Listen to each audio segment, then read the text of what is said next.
Hi there, it's Sam from Pootles.co.uk. Thank you very much for joining me today. Today I have what I'm calling the Typeset Birthday Bag, and that is because it's my birthday today.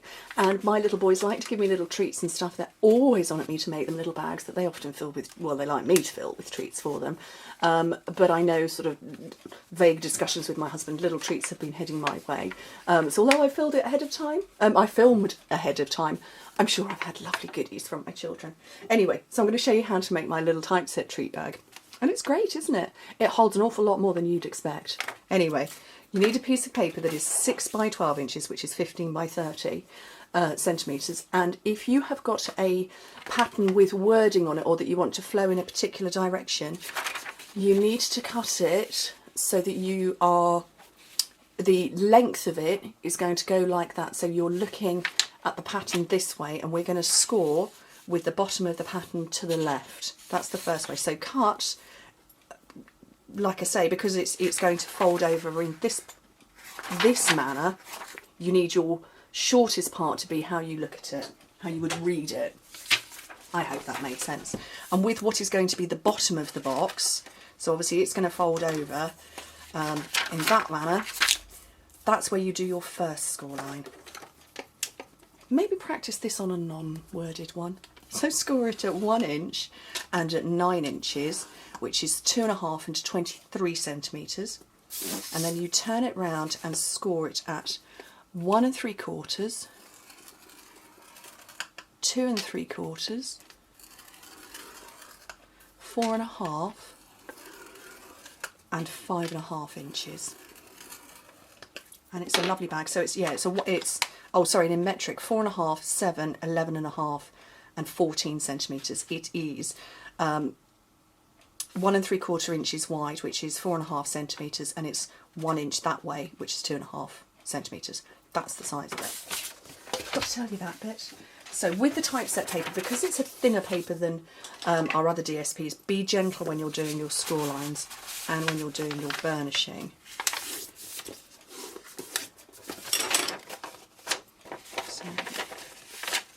I'm looking for my score lines and trying to see them, because I didn't push particularly hard. I can't see them all that well.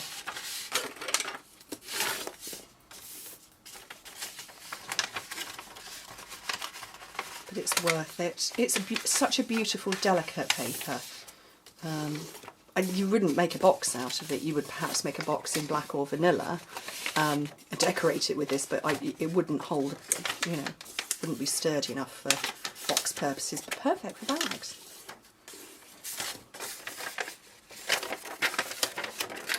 Okay, so this is the bottom of my box bag.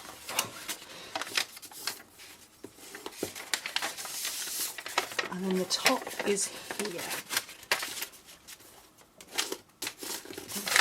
So much like a milk carton, this long section at the top, which that's the top and that's the bottom down here, we need to get rid of this small section at the bottom. So, whoops, that goes my ruler. So trim that section and then come up the score lines, which there's one there and then there's 2 more there. So there should be 3 vertical score lines that are short.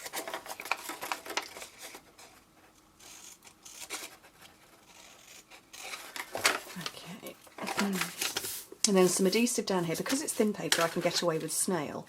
So you come all the way down your long side with the bit cut off underneath it, and just fold over and stick it down.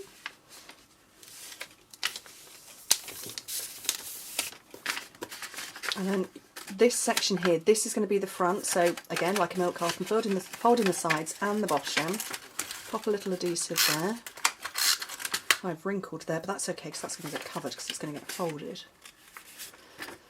And then pinch in all the sides, all from the top. Forget about the score line at the moment.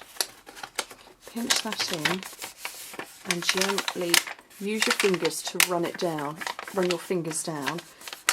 And then taking this score line, gently fold it over. And depending on what you've got inside the bag, I mean, if you've got something that is, 1 3/4 inches wide, it's going to resist. And it will your it won't poke in all the way down, it will stop, so you know that would be apparent that I might have something inside, but otherwise it will stop here at the top, and we're going to secure all of this section, and it's a 3-inch section to 7.5 centimetres, quite big, but it's a stunning bag and it's worth it. So my original, let me bring it back in, I had Melon Mambo on there, and I've got Pear Pizzazz this time. I like a bright colour against neutrals.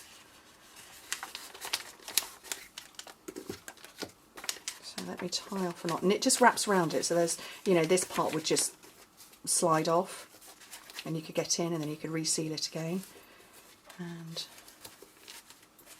that's a terrible knot, but that's okay. And I love the cotton ribbon, it's very pretty, I love the feel of it. And a little stamping. I could have put Happy Birthday to You, I decided I wanted to go with the For You, and I have got, sorry, that is Tag Talk. That stamp set. I use it a lot. It's a great one because it literally is, you can get tags from it.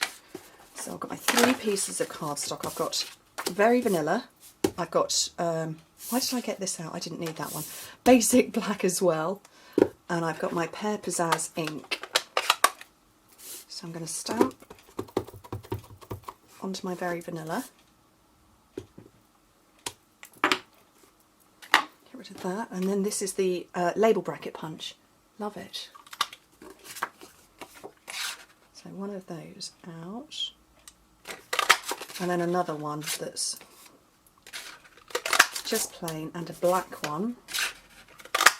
I'm going to do a little offset layering. So I do offset layering quite frequently, and to offset layer you put your dimensional down on the bit that you want to cover and offset one over the top of it. If I put it in the middle, although actually to be fair in this case it wouldn't be shown, but it might. So always cover up, always put the dimensional or whatever adhesive it is over the bit you want to cover. A third one on the back. And down towards the bottom. And then to finish off, a trio of candy dots. I've got a brand new packet. How exciting. And my brand new packet appears to have come with a bonus candy dot.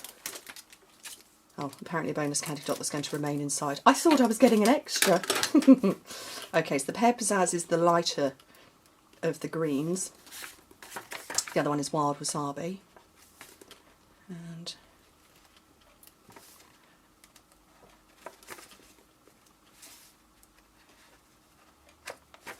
that is my Typeset birthday bag, and I really like it. Anyway, I hope you've enjoyed my video, and I hope to speak to you soon. Bye.